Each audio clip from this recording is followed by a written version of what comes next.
PG welcomes you in PG point. आज के session में हम बात करने जा रहे होंगे भारत में शिक्षा के समवर्ती मुद्दे। यदि आप किसी और यूनिवर्सिटी से बीएड कर रहे हैं तो आपके हो सकता है ये किसी और सेमेस्टर में हो, तो CSJMU से अगर कर रहे हैं तो आपके में ये 4th सेमेस्टर का पेपर 2 है। ठीक है, पेपर 2 है आपके 4th सेमेस्टर का। हमने आपको पहले भी अवगत कराया है कि जो आपका पेपर 1 है वो इंटरकनेक्टेड है किससे भैया, पेपर 2 से। तो जब भी आप पेपर 2 को आप पढ़ेंगे तो आपको पता चलेगा कि पेपर 2 तो सिमिलर ही है। तो इस बेसिस पे हम आपको बता देते हैं कि हम आपको इस यूनिट के अंतर्गत क्या क्या पढ़ाएंगे। सबसे पहली बात तो हम इस यूनिट के अंतर्गत आपको भारतीय शिक्षा का जो वर्तमान परिदृश्य है इसके विषय में अवगत कराएंगे। उसके बाद में भारत में शिक्षा से संबंधित जो मुद्दे हैं, ठीक है, उससे संबंधित अवगत कराएंगे, है ना। उसके बाद में भारत में विभिन्न स्तरों पर शिक्षा की चुनौतियां जो हैं उससे संबंधित क्लासेस होंगी आपकी। और भारत में सार्वजनिक शिक्षा के लिए नीतिगत ढांचा और उसका कार्यान्वयन से संबंधित बातें करेंगे। ये कुछ 4 यूनिट्स हैं जिनको मैं लगभग आपका 25 डेज़ में कवर अप करने की कोशिश करूँगी। तो आपको कुछ नहीं करना है, बस आज आपकी ये क्या है, डे 1 यानी कि पहली क्लास है आपकी इसकी। तो पहली क्लास है इसलिए हम आपसे ये आपकी तरफ से ये चाहेंगे आप इसको ज़्यादा से ज़्यादा शेयर कर दें, क्योंकि आपके जो कॉलेज ग्रुप्स हैं उसमें अगर आपके जो क्लासमेट्स हैं उन तक ये क्लासेस पहुंचेंगी तो बहुत ही उपयोगी साबित होंगी, है ना। इसी उद्देश्य के साथ में जो आपकी यूनिट 1 है भारतीय शिक्षा का वर्तमान परिदृश्य, और जिसका पहला चैप्टर है आपका प्राथमिक शिक्षा यानी कि प्राइमरी एजुकेशन, इससे संबंधित जितनी भी बातें होंगी वो पढ़ेंगे। उसके बाद में जो आपकी नेशनल एजुकेशन पॉलिसी 2020-22 है उसमें प्रारंभिक शिक्षा को लेकर के, प्राइमरी एजुकेशन को लेकर के क्या कुछ बातें कही गई हैं वो भी जानेंगे। इस क्लास के शुरू करने से पहले हम आपको एक चीज़ और जानकारी में देना चाहेंगे कि आपकी पेपर 1 की क्लासेस पूरी थ्योरेटिकली कंप्लीट हो चुकी हैं। MCQs की एक मैराथन हो चुकी है। अगर आपने अभी तक वो नहीं देखा है तो ज़रूर देख लीजिएगा।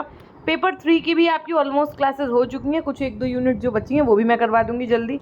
उसके बाद में पेपर जो आपका 2 है वो अब हमने आपके समक्ष ये आज पहली क्लास शुरू कर दी है। इसी श्रृंखला में अब रोज़ क्लासेस होंगी आपकी। इसी के साथ साथ हमने आपको मैराथन क्लास दी है जो आपकी सिर्फ और सिर्फ MCQs की हैं, पेपर 1 और पेपर 3 की। ठीक है, जल्दी आपको हम पेपर 2 की भी मैराथन देंगे जिसके अंतर्गत 300 से ज़्यादा क्वेश्चन होंगे। लेकिन आपको चाहे हम जितना भी कुछ पढ़ा लें, थ्योरी पोर्शन पढ़ना बहुत इंपॉर्टेंट है, बिकॉज थ्योरी से आप लोगों को कंसेप्ट क्लियर होंगे। और पेपर 2 की तो थ्योरी मोस्ट इम्पॉर्टेंट है। अगर आप आगे अपने टीचिंग एग्जाम्स के लिए तैयारी करेंगे तो भी आपके लिए बेनिफिशियल है। ठीक है, तो आइए शुरू करते हैं आज का आपका चैप्टर कि हर एक राष्ट्र के लिए, यानी कि इंडिया ही नहीं, अभी तो जितने भी आपके कंट्रीज़ हैं, चाहे वो और कोई भी अमेरिका हो, कोई भी सी कंट्री हो, सबके लिए जो आपकी प्रारंभिक एजुकेशन कह लो आप, है ना, या फिर आप उसको प्राथमिक शिक्षा कह लो, ये बहुत इंपॉर्टेंट रोल प्ले करती है। एक तरीके से आप कह सकते हैं कि ये ऐसी पहली सीढ़ी है, यानी कि पहली ऐसी सीढ़ी है जिस पर चढ़कर राष्ट्र अपने लक्ष्य तक पहुंचता है। अगर एक बहुत व्यापक स्वरूप में अगर मैं बात करूं तो जो आपका नेशन है, नेशन यानी कि इंडिया एक डेवलपिंग कंट्री है। अगर इसको डेवलप्ड कंट्री बनना है तो सबसे पहले इसकी जो पहली सीढ़ी है क्या, एजुकेशन, प्राइमरी एजुकेशन, प्राथमिक शिक्षा, इसको सुधारना होगा, है ना। तो पहली सीढ़ी होती है ये एक, जिस पर चढ़ करके राष्ट्र अपने क्या करता है, लक्ष्य तक पहुंचता है। राष्ट्र का जितना घनिष्ठ संबंध प्राथमिक शिक्षा से होता है उतना माध्यमिक और उच्च शिक्षा से नहीं होता है। समझिएगा बात को। अगर आपसे पूछा जाए राष्ट्र का सबसे घनिष्ठ संबंध किससे होता है, 3 ऑप्शंस होंगे, तो आप क्या लगा करेंगे, प्राथमिक शिक्षा से सबसे अधिक क्या होता है, घनिष्ठ संबंध होता है। क्यों होता है, क्योंकि ये हमारी एक पहली ऐसी सीढ़ी होती है जिसके तहत जो हमारा राष्ट्र होता है वो अपने लक्ष्य को प्राप्त करता है ना। प्राथमिक शिक्षा राष्ट्र की प्रगति का क्या है, मूल आधार है, एक बेसिक यूनिट है। बालक की आयु 6 से 7 वर्ष की होने पर उसे प्राथमिक शिक्षा प्रारंभ हो जाती है। बालक, जब बच्चा आपका, कोई भी आप बालक देखिए, अब तो 3 वर्ष में उसके मामा पापा उसको स्कूल विद्यालय भेज देते हैं, लेकिन पहले के समय में 5 वर्ष या 7 वर्ष की आयु पर उसकी प्राथमिक शिक्षा यानी कि जो प्राइमरी एजुकेशन होती थी वो शुरू होती थी, जो कि सामान्यतः आप मान सकते हैं 14 वर्ष की आयु तक चलती थी। कक्षा 1 से 5 तक की प्राइमरी एजुकेशन कही जाती है। ठीक है, 1st to 5th तक की जो क्लासेस होती हैं वो आपकी प्राइमरी एजुकेशन के अंतर्गत आती हैं। इसको आप लोग निम्न प्राथमिक भी कह सकते हैं। क्या कह सकते हैं, निम्न प्राथमिक भी कह सकते हैं, है ना। और जो कक्षा 6 से 8 होता है वो आपकी उच्च प्राथमिक। अब समझिएगा 2 प्रकार की होती हैं। क्या? एक तो 1st to 5th होती है, एक तो आपको एक आपकी 6th to 8th होती है। इसको आप क्या कहते हैं? इसको आप कहते हैं निम्न प्राथमिक। क्या कहते हैं? निम्न प्राथमिक। और 6th to 8th को क्या कहते हैं आप? उच्च प्राथमिक, यानी कि अपर प्राइमरी। ठीक। उसके बाद में जिस राष्ट्र में प्राथमिक शिक्षा की अवहेलना की जाती है वो राष्ट्र कभी भी उन्नत नहीं कर सकता, क्योंकि प्राथमिक शिक्षा शिक्षा व्यवस्था की क्या होती है? नींव होती है। पहली बात तो आप यही समझो कि आप कोई भी मकान बनाने जा रहे हैं, अगर समझिएगा बात को, अगर आप कोई भी मकान बनाने जा रहे हैं और इस मकान को बनाने के लिए अगर आपने नींव ही अच्छी नहीं रखी, ठीक, नींव ही अच्छी नहीं रखी, तो ये मकान कल को गिर जाएगा, है ना। ये मकान क्या होगा? कल को ये टूट के बिखर जाएगा। इसीलिए सेम उसी तरीके से जो बालक होते हैं, जो बच्चे होते हैं, ठीक, जो ये बच्चे होते हैं, इनकी जो प्राइमरी की एजुकेशन होती है, भाई जितना अच्छा बच्चा 1st से 5th में पढ़ेगा, बेस मजबूत होगा, तभी तो वो आगे जा कर के अच्छे से बड़ा होकर के अपनी पढ़ाई को अग्रसर करेगा।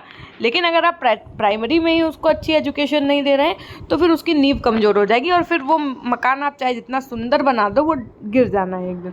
इसलिए प्राथमिक शिक्षा को औपचारिक शिक्षा व्यवस्था का पहला सोपान माना गया। क्वेश्चन पूछा जा सकता है आपसे क्या कि औपचारिक शिक्षा व्यवस्था का पहला सोपान माना जाता है? ऑप्शन ए प्राथमिक शिक्षा, ऑप्शन ए उच्च प्राथमिक शिक्षा, ऑप्शन सी माध्यमिक शिक्षा, ऑप्शन डी इनमें से सभी। तो आप क्या लगा करके आएंगे? प्राथमिक शिक्षा। इसको क्या माना जाता है? औपचारिक शिक्षा व्यवस्था का पहला सोपान माना जाता है। भारत में भी प्राथमिक शिक्षा का सबसे महत्वपूर्ण माना गया है और समय समय पर इसके विकास के लिए प्रयास भी किए गए। आज पूरे देश के लिए प्राथमिक शिक्षा के उद्देश्य और आधारभूत पाठ्यचर्या क्या है?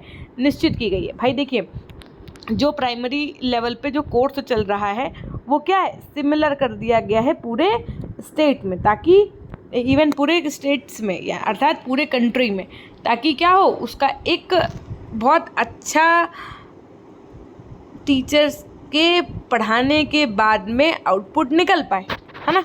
इसलिए ऐसा किया गया। लेकिन प्राथमिक शिक्षा का अर्थ क्या होता है? मीनिंग क्या होती है प्राइमरी एजुकेशन की? आइए ये समझते हैं। तो प्राथमिक शब्द का सामान्य अर्थ होता है प्रारंभिक या मुख्य, फाउंडेशन कह लो या मेन कह लो आप, है ना। इस प्रकार से प्राथमिक शिक्षा का अर्थ क्या हुआ? प्रारंभिक शिक्षा या मुख्य शिक्षा। प्रारंभिक शिक्षा इसलिए क्योंकि ये बच्चों को प्रारंभ में दी जाती है। भाई बच्चा सबसे पहले स्कूल में जो शिक्षा प्राप्त करेगा तो ये क्या हुई है? उस प्रकार की उसने प्रारंभ किया, है ना। तो और मुख्य शिक्षा इसलिए कहते हैं क्योंकि ये भविष्य की शिक्षा की नींव होती है। भाई मुख्य क्यों है? इंपॉर्टेंट क्यों है? मेन क्यों है? मेन इसलिए भाई बच्चा अगर काखा घाघा ABCD नहीं अच्छे से सीखेगा तो कल को वो कैसे इंग्लिश बोलना सीख पाएगा? कैसे वो कल को गणित के क्वेश्चन सॉल्व कर पाएगा? इसलिए भिन्न भिन्न देशों में इसकी आयु क्या होती है? भिन्न भिन्न रखी गई है। प्राथमिक शिक्षा को अन्य नामों से भी जाना जाता है। आप समझिएगा, क्वेश्चन पूछा जा सकता है। प्राथमिक शिक्षा के अन्य आपके कौन कौन से नाम हैं? तो बुनियादी शिक्षा, प्राथमिक शिक्षा, मुख्य शिक्षा, प्रारंभिक शिक्षा। प्राथमिक शिक्षा बालकों को अपने वातावरण से अनुकूलन करने के योग्य बनाती है और उसमें सद्भावना व सहयोग की भावना का विकास कराती है और बालकों के शारीरिक व मानसिक विकास भी करती है। भारतीय संविधान के अनुसार क्या कहा गया? One of the most important, कि यहाँ से क्वेश्चन भी बन सकता है कि राज्य संविधान के प्रारंभ से 10 वर्ष की समय अवधि में बालकों को 14 वर्ष की अवस्था तक की समाप्ति तक निःशुल्क एवं अनिवार्य शिक्षा के लिए प्रावधान करने का प्रयास करेगा। कोठारी आयोग ने प्राथमिक शिक्षा को लेकर के क्या कहा है? तो कोठारी आयोग ने प्राथमिक शिक्षा को 2 भागों में बांटा है। कौन कौन से 2 भाग हैं आपके? एक तो आपका निम्न प्राथमिक और दूसरा आपका उच्च प्राथमिक। क्वेश्चन कभी कभी पूछ दिया जाता है। कैसे पूछा जाता है कि कोठारी आयोग के अनुसार प्राथमिक शिक्षा को कितने भागों में बांटा गया? तो 2 भागों में। कौन कौन से वो 2 भाग हैं आपके? तो निम्न प्राथमिक और उच्च प्राथमिक। निम्न प्राथमिक के अंतर्गत जो है वो 4 वर्ष का समय बिताया गया है, जिसमें 6 से 10 वर्ष तक की आयु के बालक होते हैं। उच्च प्राथमिक का कुल समय 3 वर्ष इन्होंने बताया, जिसमें 11 से 14 तक की आयु के बालक आते हैं। तो 6 से 10 और 11 से 14 वर्ष तक, यानी कि 1st to 5th और 6th to 8th। आई बात समझ? फिर उसके बाद में पंचवर्षीय योजना के अनुसार, सबके अनुसार आप पढ़ रहे हैं। देखिए अभी आपने सबसे पहले क्या पढ़ा? भारतीय संविधान के अनुसार प्राथमिक शिक्षा क्या है।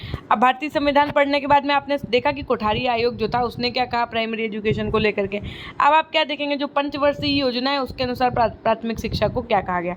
तो 5 वर्ष की शिक्षा, यानी कि 6 से 11 तक की आयु के बालकों हेतु 5 वर्ष तक की शिक्षा की व्यवस्था। 6, 7, 8, 9, 10, ठीक। तो 5 वर्ष की शिक्षा यहाँ से बताई गई। देखो अब यहाँ पर थोड़ा सा चेंजमेंट है, यहाँ पर निम्न को 6 से 10 में बांटा है और यहाँ पर 6 से 11 में बांट दिया है। उसके बाद में 3 वर्ष की शिक्षा यानी कि 5 वर्ष की शिक्षा पूर्ण करने के पश्चात अग्रिम 3 वर्ष तक की शिक्षा जो होगी कक्षा 6, 7, 8 की व्यवस्था। इस प्रकार निष्कर्ष के रूप में कहा जा सकता है कि पहली से 8वीं तक के समस्त बालकों को निःशुल्क शिक्षा प्रदान की जाए।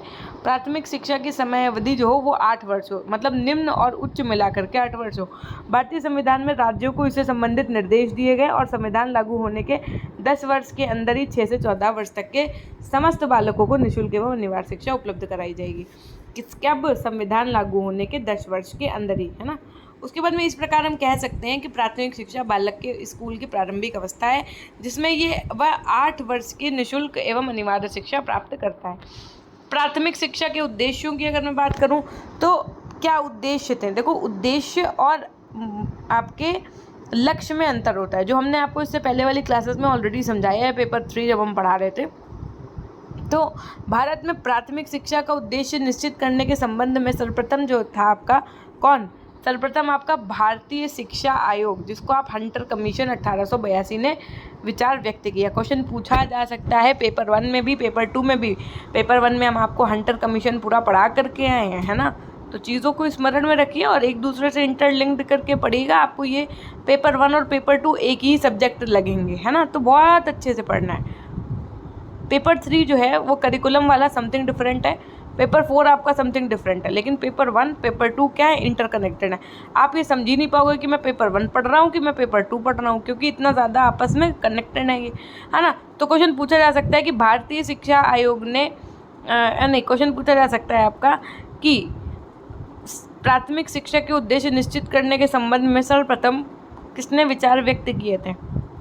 ऑप्शन ए भारतीय शिक्षा आयोग, ऑप्शन बी आप C-D, आपको कुछ भी मिल सकता है। तो आप सर्वप्रथम जब पूछा जाएगा तो आप भारतीय शिक्षा आयोग ही लगा करके आएंगे, हंटर कमीशन 1882। इस आयोग ने प्राथमिक शिक्षा के मात्र 2 उद्देश्य निश्चित किए, पहला जन शिक्षा का प्रसार और दूसरा व्यवहारिक जीवन की शिक्षा। देखो, जन शिक्षा का प्रसार का मतलब क्या होता है? जन शिक्षा का मतलब होता है जन मतलब प्रत्येक नागरिक तक शिक्षा यानी कि एजुकेशन पहुँचे, और दूसरा व्यवहारिक जीवन यानी कि जो शिक्षा है उसको व्यवहारिक जीवन से जोड़ करके पढ़ाया जाए। अर्थात अगर आप बायोलॉजी पढ़ा रहे हैं, फिजिक्स पढ़ा रहे हैं, मैथ्स पढ़ा रहे हैं, तो बच्चे को जो उसकी बाह्य दुनिया है, जो उसकी प्रैक्टिकल लाइफ है, उससे आप उसको जोड़ करके पढ़ाइए। ये दोनों बातें इस आयोग ने प्राथमिक शिक्षा के तहत उद्देशित की थी। कोठारी आयोग 1964-66 ने अपने प्रतिवेदन में प्राथमिक शिक्षा के उद्देश्यों के संबंध में कहा कि आधुनिक प्राथमिक शिक्षा का उद्देश्य बालक को भावी जीवन की परिस्थितियों का सामना करने के में समर्थ बनाने के लिए शारीरिक एवं मानसिक प्रशिक्षण देकर के उसका इस प्रकार से विकास करना है कि वह वास्तव में एक उपयोगी नागरिक बन सके। और तब से अब तक इन्हीं उद्देश्यों को मातृभाषाई अंतर से अभिव्यक्त करते आ रहे हैं। नवंबर 2000 में राष्ट्रीय शैक्षिक अनुसंधान एवं प्रशिक्षण परिषद, जितने भी फुल फॉर्म है एकदम आपकी ज़ुबान पे होने चाहिए। NCERT का फुल फॉर्म आपको कमेंट सेक्शन में कमेंट करके बताना है। आज किसमें? हिंदी में मैम? नहीं, इंग्लिश में बताइएगा। हमने क्या कहा? जितने भी आपके फुल फॉर्म है, चाहे वो NCT हो, चाहे वो NCERT हो, चाहे वो SCERT हो, आगे मैं सब पढ़ाऊंगी, लेकिन इन सबका आपको चीज़ें पता होनी चाहिए। आप आज हमसे लिखवा के ले लीजिए, आपको 1 से 2 प्रश्न ऐसे मिलेंगे जो आपके फुल फॉर्म से रिलेटेड होंगे, है ना। तो चीज़ों को थोड़ा सा सीरियस लीजिए और अभी से ही करना शुरू कर दीजिए। ये आज आपकी पहली क्लास है, अगर आपको समझ में आ रही है तो लाइक ज़रूर करिएगा, चैनल पर नए हैं तो सब्सक्राइब ज़रूर करिएगा। और अगर क्लास बहुत अच्छी लगे और आप चाहते हैं कि इस तरीके की क्लासेस आपकी आगे भी आएँ पेपर 2 की, तो आप उसके लिए आज के सेक्शन में कमेंट सेक्शन में ज़रूर कमेंट कर दीजिएगा, ठीक है। अब शिक्षा के लिए जो राष्ट्रीय पाठ्यचर्या की रूपरेखा प्रस्तुत की, उसके अनुसार प्राथमिक शिक्षा के उद्देश्य क्या थे? तो पहला था विज्ञान की खोज विधि को सिखाना और विज्ञान तथा तकनीकी को महत्व को समझाना। वर्ग भेद से ऊपर उठकर परस्पर सहयोग की भावना को विकसित करना। वर्ग भेद का मतलब ये नहीं कि हाँ वो ठाकुर हैं, वो बनिया हैं, वो मतलब लोअर कास्ट के हैं, वो इस कास्ट के हैं, तो उस बेसिस पे जो है चीज़ों को करना, उस बेसिस पे नहीं करना। वर्ग भेद इनसे हट करके एक दूसरे का सहयोग करके ये भावना विकसित करना। चरित्र एवं व्यक्तित्व के वांछनीय गुणों का विकास करना। साथ में सृजनात्मक क्रियाओं के माध्यम से स्वतंत्र अभिव्यक्ति की योग्यता विकसित करना। राष्ट्रीय प्रतीक जैसे आपके राष्ट्रध्वज हो गया, राष्ट्रगान हो गया, इन सब का प्रजातांत्रिक विधियों से संस्थाओं के प्रति आदर की भावना उत्पन्न करना। उसके अलावा भारत में मिश्रित संस्कृति से परिचित कराना और अस्पृश्यता, सांप्रदायिकता और जातिवाद का विरोध करना सिखाना प्राइमरी एजुकेशन के माध्यम से। उनके अपने भावों एवं विचारों का आदान प्रदान करने के लिए प्रथम भाषा कौन सी, मातृभाषा का ज्ञान कराना।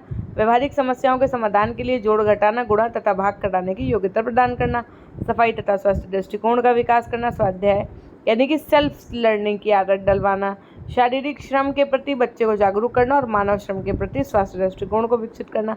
बालकों को विभिन्न धर्मों, पैगंबरों, उनकी शिक्षाओं और उनके उपदेशों से परिचित कराना, ताकि बच्चों में भी कैसा समभाव, बच्चों में क्या, उनमें सर्वधर्म समभाव का दृष्टिकोण विकसित हो सके।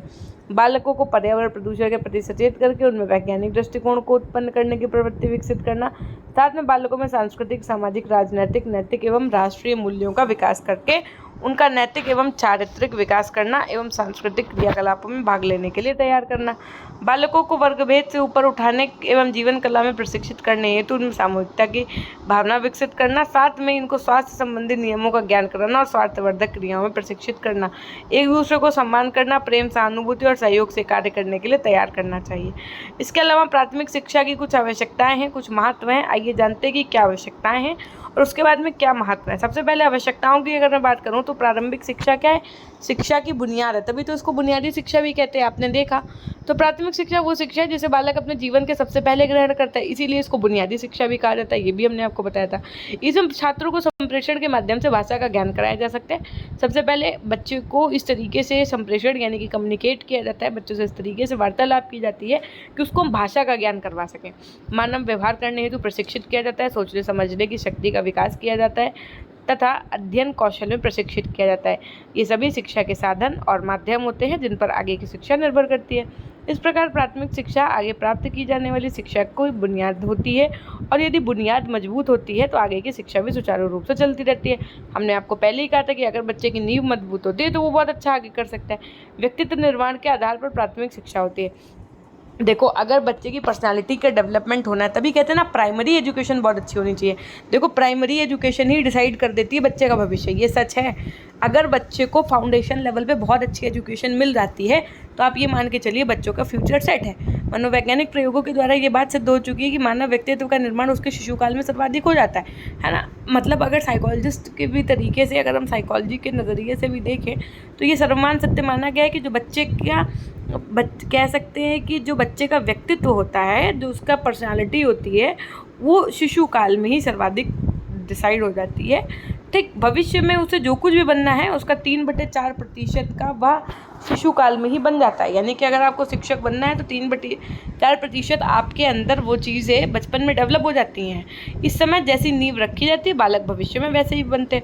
अगर बच्चे को अच्छा वातावरण नहीं मिलता है शैशव काल में तो बच्चा बिगड़ जाता है ना। इसीलिए बच्चे बिगड़ जाते हैं। बच्चे को अच्छा नॉलेज नहीं है, आगे वो पढ़ने में कमज़ोर हो रहा है, तो इसका मतलब उसका बेसिक्स नहीं मजबूत है। और बेसिक के लिए आपको प्राइमरी लेवल पे उसको अच्छे से एजुकेशन प्रोवाइड करवानी होगी।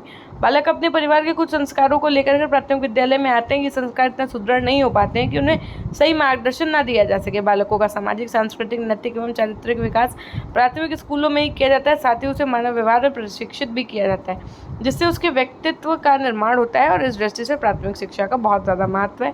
बालक की जन्म, तीसरा पॉइंट है आपका, बालक की जन्मजात शक्तियों का विकास, मार्गांतरीकरण और शोधन। बालक जन्म से ही कुछ मूल प्रवृत्तियाँ जैसे जिज्ञासा, मतलब किसी चीज़ को जानने की इच्छा, प्रेम, कल्पना, इमेजिनेशन जिसको आप कहते हैं ना, तर्क करना, चिंतन करना, इन सब का निर्णय लेना, ये सब बच्चे के अंदर क्या होती है, मूल प्रवृत्तियाँ होती हैं, जन्म से ही होती हैं। ये प्रवृत्तियाँ जन्मजात प्रवृत्तियाँ कहलाती हैं। शिक्षा उन सभी मूल प्रवृत्तियों का विकास करती है। जब ये विकास व्यक्ति एवं समाज दोनों के हितों को ध्यान में रखकर किया जाता है तो इस मूल प्रवृत्तियों का उद्यतीकरण अर्थात शोधन होता है। इस प्रकार बालक की जन्मजात मूल प्रवृत्तियों का विकास, मार्गांतरीकरण तथा शोधन करने हेतु न्यूनतम एक निश्चित आयु की अवधि तक शिक्षा प्राप्त करना अत्यंत आवश्यक है। अन्यथा अनियंत्रित स्वेच्छाकारी व्यवहार के द्वारा असामाजिक प्राणी बन जाता है बच्चा। देखो, सीधी सी बात है, अगर उसको प्राइमरी लेवल पे अच्छी एजुकेशन नहीं मिली, वो माहौल नहीं मिला, वो इन्वायरमेंट नहीं मिला, तो बच्चे का हो जाता है, असामाजिक हो जाता है। आपने देखा होगा बहुत सी ऐसी स्लम एरियाज़ हैं जहाँ के बच्चों को भेजा ही नहीं जाता है स्कूल, या बच्चे क्या होते हैं बचपन से ही किसी न किसी कार्य में लग जाते हैं और वो स्कूल जाते ही नहीं हैं। तो उससे क्या होता है, उससे सिर्फ बच्चे का नुकसान नहीं है, उससे उस बच्चे के आने वाली पीढ़ियों का भी नुकसान है और इस देश का भी नुकसान है ना। तो इसीलिए कहा गया कि प्राइमरी एजुकेशन बहुत इंपॉर्टेंट है, जो कि फ्री ऑफ कॉस्ट प्रोवाइड करवानी चाहिए सरकार को। उसके अलावा प्राथमिक शिक्षा के द्वारा जनशिक्षा को सार्थक रूप दिया जाता है। इसी के तहत इसकी जो व्यवस्था है वो अनिवार्य और निःशुल्क होती है। अनिवार्य का अर्थ होता है कि कम से कम इतनी शिक्षा तो सभी को मिलनी ही चाहिए जो सबके लिए अनिवार्य हो। इसे ही जन शिक्षा कहा जाता है, अर्थात बिना किसी भेदभाव के सभी के लिए शिक्षा के अवसर उपलब्ध होना आवश्यक है। इस नियम को कठोरता से पालन करने की आवश्यकता है और इसी से ये स्वरूप बदल जाएगा और सतत शिक्षा का विकास होगा। प्राथमिक शिक्षा द्वारा सामान्य जीवन का ज्ञान होता है। सीधी सी बात है, डेली लाइफ में क्या चल रहा है, डेली करंट अफेयर्स जैसे आप पढ़ते हो ना, उसी तरीके से बच्चे को भी शिक्षा के तहत ये ज्ञान होता है। प्राथमिक शिक्षा अधिकतर बालकों की पूर्ण शिक्षा होती है। पूर्ण शिक्षा क्यों कहा गया? क्योंकि कक्षा 1 से लेकर के कक्षा 8 तक की शिक्षा को अनिवार्य और निःशुल्क रूप से लागू करने के बाद भी ये अभी तक अपना लक्ष्य नहीं प्राप्त कर पाई है ना। और अधिकतर छात्रों के लिए प्राथमिक शिक्षा ही पूर्ण शिक्षा हो जाती है। क्यों? क्योंकि बच्चा स्कूल स्किप कर देता है, फिर 8 के बाद में वो आगे की अपनी पढ़ाई नहीं करता है, बोर्ड एग्जाम से उसको डर लगने लगता है, तो इस वजह से इसको हम लोगों ने पूर्ण शिक्षा कह दिया। प्राथमिक शिक्षा शिक्षा की नींव का पत्थर है। सीधी सी बात है, देश का भविष्य प्राथमिक शिक्षा के हाथ में है। समाज की प्रगति में योगदान देती है आपकी। निरक्षरों को साक्षर बनाना, यानी कि जो पढ़ना लिखना नहीं जानते उनको पढ़ना लिखना समझाना, और दैनिक जीवन की जो क्रियाएं होती है उसमें भी बहुत ज़्यादा कार्य करती है। प्राथमिक स्तर पर शैक्षिक प्रणाली का विकास किस तरीके से होता है? तो देखो, प्राचीन काल, मध्यकाल और आधुनिक काल में कैसे हुआ, तो आइए समझते हैं। प्राचीन काल में प्राथमिक शिक्षा का विकास, वैदिक काल में प्राथमिक शिक्षा के विकास की अगर मैं बात करूं तो इसमें शिक्षा व्यवस्था केवल शिक्षित परिवारों के बीच तक सीमित थी। आपने देखा था ना, पेपर 1 का पहले यूनिट का दूसरा चैप्टर वैदिक काल से संबंधित पहला चैप्टर है आपका वैदिक काल में, और दूसरा बौद्ध काल है। वैदिक काल में आपने क्या पढ़ा था कि वैदिक काल शिक्षा व्यवस्था केवल शिक्षित परिवारों के बच्चों तक ही सीमित थी, पढ़ा नहीं था। जो आपके बड़े बड़े राजा महाराजा होते थे उन्हीं के तक सीमित थी, है ना। उसके बाद में जो बौद्ध काल आया, बौद्ध काल में प्राथमिक शिक्षा का सिनेरियो ये था कि इसमें गुरुकुल और आश्रम शिक्षा व्यवस्था के अतिरिक्त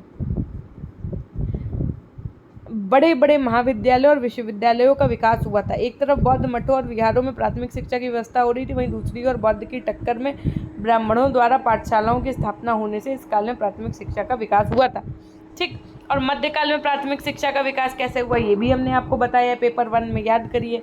तो इसमें पूर्व मुगल काल में प्राथमिक शिक्षा के विकास की अगर मैं बात करूं, यानी कि मुगल काल जो था उससे पहले कैसी थी, तो उससे पहले पृथ्वीराज चौहान को परास्त करके 1192 में मोहम्मद गौरी ने भारत में मुस्लिम राज्य की नींव डाली थी।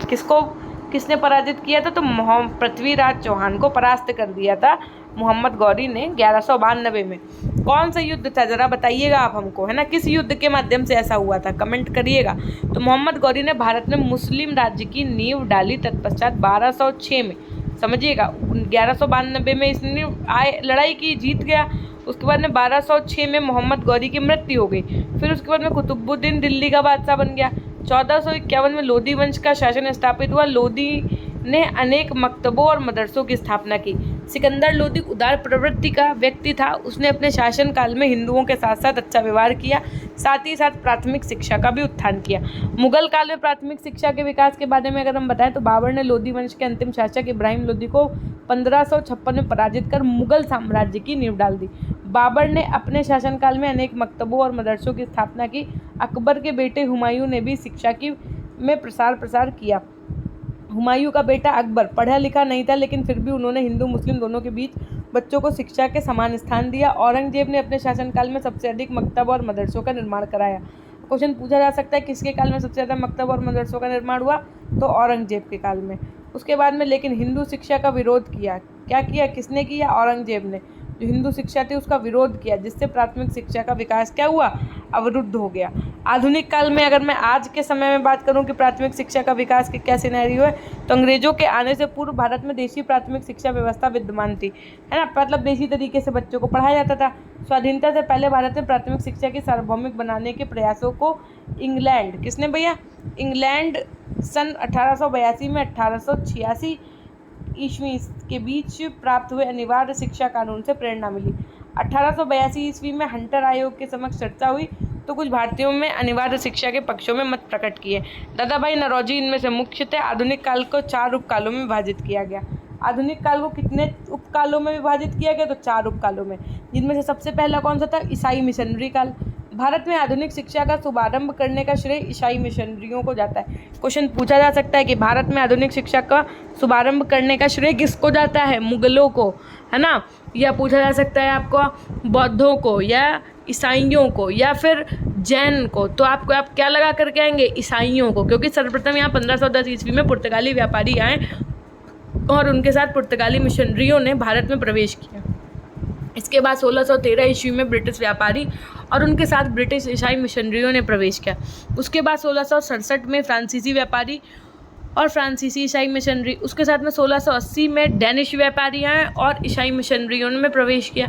इस प्रकार 1613 से 1757 तक 140 वर्ष के इस लंबे काल में भारत में प्राथमिक शिक्षा के प्रसार में बड़ा योगदान दिया ईसाई मिशनरियों ने।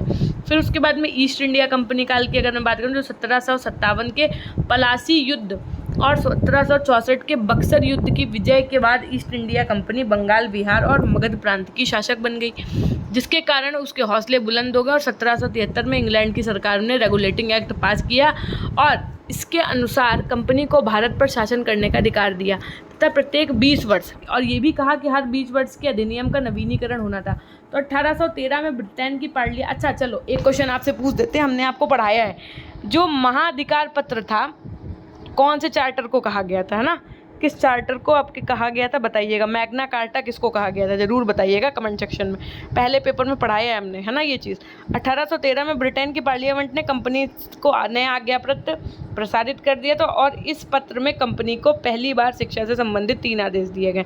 कौन कौन से 3 आदेश दिए गए? तो पहला आदेश ये दिया गया कि किसी भी देश की ईसाई मिशनरियों को भारत आने, धर्म एवं शिक्षा का प्रचार करने की पूर्ण स्वतंत्रता दी जाए।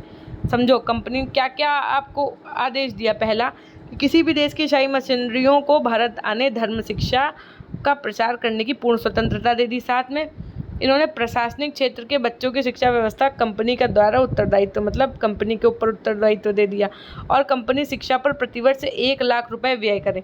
और इन्हीं 1 लाख रुपए की लड़ाई थी, पूरी लड़ाई जो थी वो इन्हीं 1 लाख की थी, कि सबसे बड़ी लड़ाई यही थी कि इसको खर्च कैसे किया जाए। अभी आप आगे पढ़ेंगे। उसके बाद में ब्रिटिश शासनकाल की अगर मैं बात करूँ तो 1857 में भारत में अंग्रेजों के विरुद्ध क्रांति हुई। 1858 से भारत में ब्रिटेन की सरकार का शासन स्थापित हो गया। 1859 में यानी कि 1059 में सरकार ने प्राथमिक शिक्षा कर लगाया। कौन सा भैया?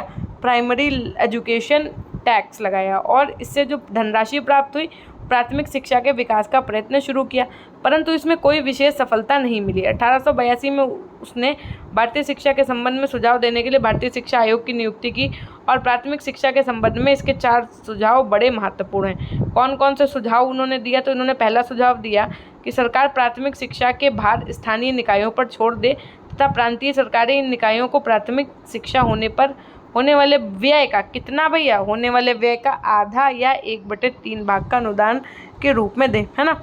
उसके बाद में प्राथमिक शिक्षा का माध्यम क्या होना चाहिए? तो देशी भाषाएं होनी चाहिए।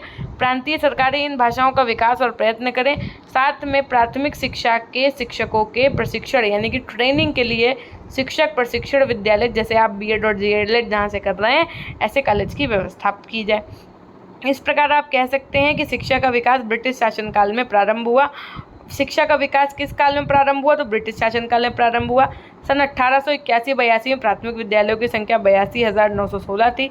पढ़ने वाले छात्रों की संख्या 20,61,541 थी, जो 1901-2 में बढ़ करके कितनी होगी? 93,604, और छात्रों की संख्या आपकी 30,76,671 हो गई थी। स्वतंत्र काल में प्राथमिक शिक्षा का विकास जो था, इसका स्पष्ट निर्देशन संविधान अनुच्छेद 45 में किया गया है। राज्य संविधान को लागू होने के समय से 10 वर्ष के अंतर्गत 14 वर्ष तक की आयु के बच्चों को अनिवार्य और निःशुल्क शिक्षा की व्यवस्था करेगा, ये बात कही गई थी। इसके पश्चात से हमारे देश में हमारे देश में प्राथमिक शिक्षा को अनिवार्य एवं निःशुल्क करने के लिए ठोस कदम उठाए जाने लगे। प्राथमिक शिक्षा के विकास के लिए अनेक कमीशन ने अपनी रिपोर्टों को प्रस्तुत किया। 1966 में कोठारी कमीशन, अब देखो ये हमने आपको सब पढ़ाया है कि अब कौन सी रिपोर्ट आई थी। 1966 में आपकी कोठारी कमीशन की आई। फिर उसके बाद में 2 साल बाद 1968 में राष्ट्रीय शिक्षा नीति आई।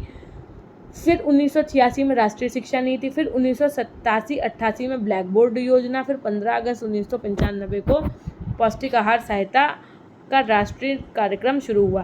तो यहाँ से ये आप कह सकते हैं कि 1960-61 के बाद प्राइमरी शिक्षा के विकास में काफ़ी तेज़ी आई। लेकिन वर्तमान में भी आप ये समझ लो, प्रेजेंट की अगर मैं बात करूँ तो अभी भी 6 से 14 वर्ग के लगभग 4 करोड़ बच्चे प्राथमिक शिक्षा संस्थाओं से बाहर हैं, और इनमें से 2 करोड़ बच्चे लगभग ऐसे हैं जिन्होंने प्राथमिक शिक्षा लगभग बीच में ही छोड़ दी। 2 करोड़ बच्चे ऐसे हैं जिन्होंने प्राथमिक स्कूलों में नामांकन ही नहीं करवाया, यानी कि उनका नाम ही नहीं लिखा गया है।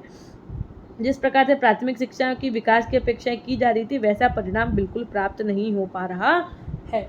और जब तक ये यहाँ पे जब तक हम लोगों को अच्छी चीज़ें नहीं मिलेंगी, तब तक अपना जो भारत देश है वो ऐसे ही डेवलपिंग कंट्री बना रहेगा, डेवलप नहीं बन पाएगा। क्योंकि देखिए, अगर देश का बच्चा नहीं पढ़ेगा, समझिएगा बात को, तो इसका मतलब यही बच्चा आगे चल करके क्या देश का भविष्य है।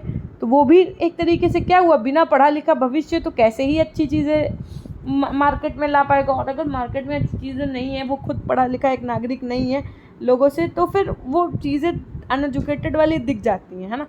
तो इस वजह से थोड़ा सा इनमें बदलाव करना चाहिए नीति में। अगर उस चीज़ से लक्ष्य नहीं प्राप्त हो रहा है तो कहीं ना कहीं उसमें कोई कमी है, उस पर ध्यान देना चाहिए और उसको बदलना चाहिए। नेक्स्ट चैप्टर जो है वो आपका माध्यमिक शिक्षा से रहने वाला है। हमने आज आपको जो पढ़ाया है वो सब कुछ आपका रिलेटेड था किससे, प्राइमरी एजुकेशन यानी कि प्राथमिक शिक्षा से। कल जो हम पढ़ाएंगे वो आपको माध्यमिक शिक्षा से संबंधित होगा, फिर आपका उच्च शिक्षा से संबंधित क्या चीज़ें होंगी, ये सब चीज़ें हम आपको कवर कर रहे होंगे। इसके तहत हम आपको बता दें, पेपर 1 हो या पेपर 2 हो या पेपर 3 ही क्यों ना हो, इन सभी के आपके MCQs ई नोट्स के सेक्शन में हमने प्रोवाइड कर दिए। MCQs के साथ में जो आपके नोट्स हैं वो हमने आप लोगों को कोर्सेज के सेक्शन में प्रोवाइड कर दिया है। अगर आप लोगों ने अभी तक नहीं लिया है और अगर आप बहुत अच्छे क्वेश्चंस की प्रैक्टिस करना चाहते हैं, एग्ज़ाम ओरिएंटेड क्वेश्चंस की, तो आप उनको ले लीजिए और अच्छे से तरीके से अपनी पढ़ाई को शुरू कर दीजिए। ये आपकी पहली क्लास थी, कैसी लगी कमेंट सेक्शन में बताना नहीं भूलिएगा। कल हम आपको इसका चैप्टर 2 करवा रहे होंगे। हमारी जो इंस्टाग्राम ID है वो PG Point Official के नाम से। यदि आपको ऐप इंस्टॉल करने में या पढ़ने में कोई दिक्कत आ रही है तो आप हमें मैसेज कर सकते हैं यहाँ पर। अगर आप इंस्टाग्राम नहीं चलाते तो हमारी मेल ID भी हम आपको बता देते हैं। हमारी मेल ID जो है वो pgpoint100@gmail.com है। इसमें आप हमको मेल के थ्रू अपना मैसेज करके अपनी बात बता सकते हैं कि मैम ऐसी ऐसी समस्या है, तो हम उसका समाधान करेंगे। ठीक, ये है एक छोटी सी जानकारी। और इसी के साथ में आपको एक काम और करना है, ऐप को इंस्टॉल नहीं किया तो इंस्टॉल कर लीजिएगा। और उसके अलावा अगर आप हमारे टेलीग्राम चैनल से नहीं जुड़े हैं तो PG Point के नाम से हमारा टेलीग्राम चैनल है, उससे भी जुड़ जाइएगा। ये थी एक छोटी सी जानकारी।